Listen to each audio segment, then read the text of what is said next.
Doctor BR Ambedkar Konaseema జిల్లా కొత్తపేట నియోజకవర్గం వాడపాలెం గ్రామంలో ఛత్రపతి శివాజీ జయంతి కార్యక్రమం ధర్మసూత్రం ఫౌండేషన్ చోడిశెట్టి సురేష్ కుమార్, సింగిరెడ్డి గోవిందస్వామి ఆధ్వర్యంలో ఘనంగా జరిగింది. ఈ కార్యక్రమంలో భాగంగా స్వతంత్ర సమరయోధుల విగ్రహాలకు పూలమాలలు వేసి అనంతరం ర్యాలీ నిర్వహించడం జరిగింది.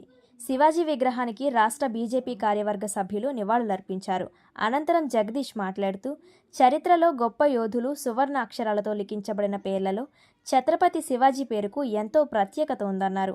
అందుకే ఆ యోధుడి జన్మదినోత్సవాన్ని భారతదేశ వ్యాప్తంగా ఒక వేడుకలా జరుపుకుంటారని అన్నారు. ఈ కార్యక్రమంలో మండల బీజేపీ అధ్యక్షుడు సంపతి కనకేశ్వరరావు, రాష్ట్ర యువమోర్చా అధికార ప్రతినిధి పాలూరి జయప్రకాష్ నారాయణ, కట్టా శ్రీను, పలాటి మాధవస్వామి, గోలకోటి వెంకటేశ్వరరావు, బండారు వెంకన్న, శీలం శ్రీను, వకాడ శ్రీను తదితరులు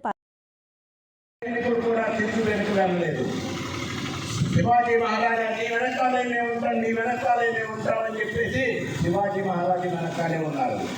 అలెగ్జాండర్తో సైనికులు తిరుగుబాటు చేసి పంపించేస్తే చివరి క్షణం వరకు ఛత్రపతి శివాజీ మహారాజు వెనకాల సైనికులు ఉన్నారు. నెపోలియన్ నమ్మకస్తులే నెపోలియన్ని చంపేశారు. ఛత్రపతి శివాజీ మహారాజును రక్షించడం కోసం మనందరికీ తెలుసును. ఆగ్రా జైల్లో బంధింపబడతాడు. చాలా పన్నాగంతో శివాజీ మహారాజు ఒక బుద్ధి